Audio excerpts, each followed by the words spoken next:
For 15 brutal winters he had fed a lone wolf in the frozen wilderness. He had watched it grow stronger and wilder with every passing season, and now the orders came he had to kill the very creature he had raised. Asterisk, if you love unbelievable real life stories, hit subscribe and like to see more shocking tales. Asterisk.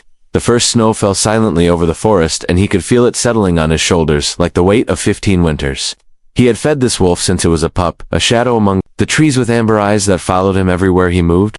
He had watched it grow from a fragile bundle of fur into a creature of strength and cunning, a companion that existed in the quiet spaces of the woods the government had never known. But now orders had come down, and they were clear. He was to kill the very wolf. He had raised a shiver ran down his spine, but he could not show it, not to them, not to anyone who might suspect his hesitations. Subscribe now, and hit like for more unbelievable stories. Every morning he carried scraps of meat wrapped in cloth along the narrow paths. He had memorized every tree, every fallen branch, every frozen stream that cradled the footprints of the wolf. He would whistle softly, a low haunting note, and watch the wolf appear emerging from the shadows with ears twitching and nose sniffing the cold air for the scent of him. He remembered the first winter when he had found the pup shivering and alone, half buried under a drift. He had scooped it up, wrapped it in his coat, and whispered promises he had not fully understood at the time, but somehow had kept over the years. 15 winters, 15 times. He had watched the creature grow stronger, faster, wilder, and now 15 winters later, he faced a choice that felt like tearing his own heart from his chest. Forest around him had changed since the orders arrived. The trees loomed taller and darker. The wind seemed to carry whispers of betrayal. He moved cautiously, knowing that every step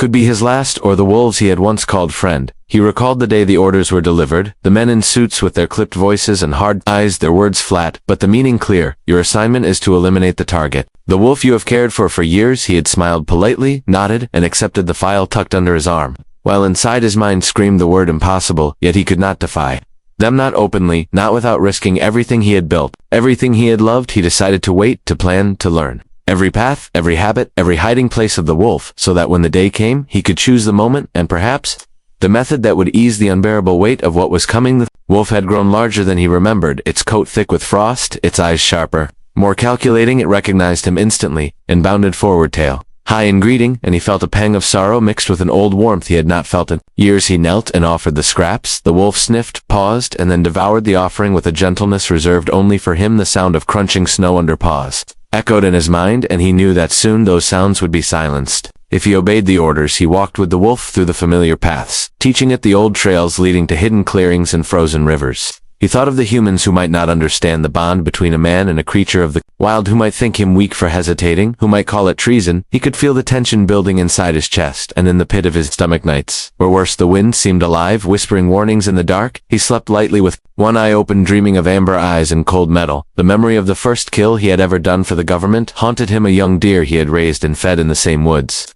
Now lifeless under his trembling hands, he had told himself it was survival, that it was duty, but the weight of it had never left him, and now faced with killing the wolf, he had nurtured the memory, rose like smoke threatening to suffocate him. He could not betray the trust that had taken 15 winters to build, yet the orders were clear. The letter sat in his pocket, worn and crumpled, the ink smudged where his fingers had fidgeted over it, a constant reminder that a choice must be made. The wolf sensed something different in him, and moved closer, its warm breath steaming in the frigid air, its presence a comfort and a curse.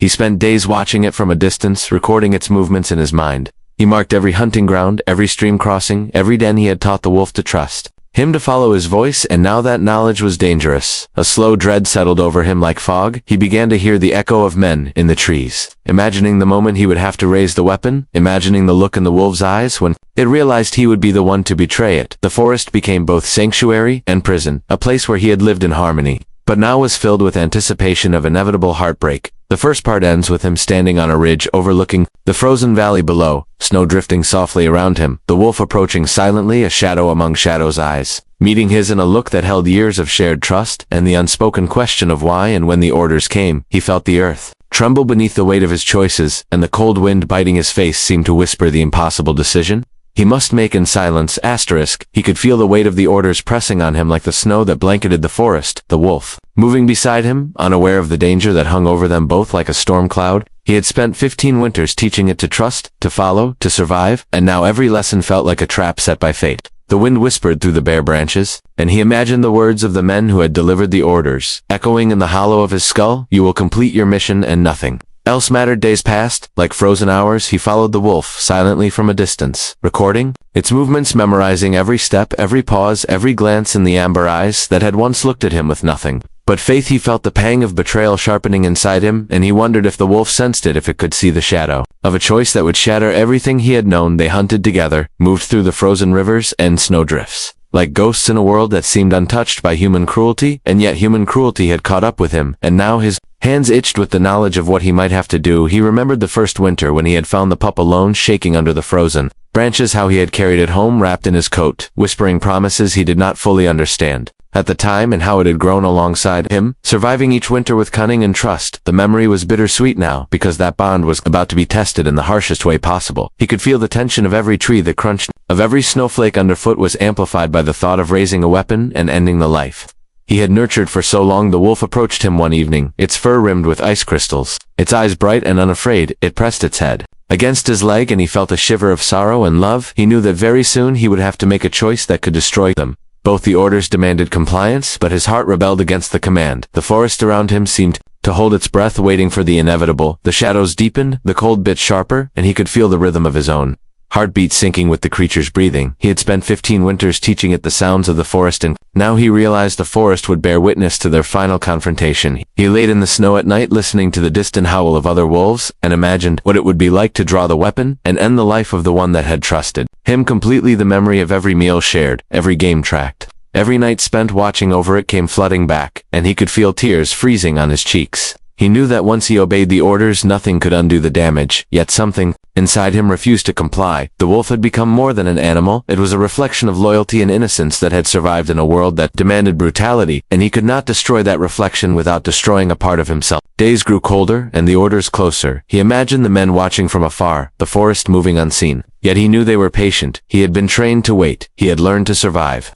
He had studied the habits of creatures and humans alike. Now survival meant more than obedience. It meant choosing a path that would define him forever. He watched the wolf hunting rabbits and deer, moving through the woods with the fluid grace of a creature born to the wilderness, and he realized that the true order he must follow was the one his heart dictated, not the one written on paper. The day came with clouds low and heavy, the wind carrying the scent of snow and pine. He followed the wolf to the ridge where he had first found it. A pup trembling in the cold, he raised his eyes to the horizon, imagining the gun in his hands. Imagining the moment when loyalty and duty would collide. He took a deep breath and remembered all 15 winters, the meals shared, the silent walks, the trust earned, and in that instant, he lowered the weapon he had trained with for years and instead knelt in the snow opening his hands and whispering a soft call that only the wolf could understand. The wolf ran free, and so did he, a bond stronger than any order, a choice that proved courage and loyalty can survive even the harshest winters.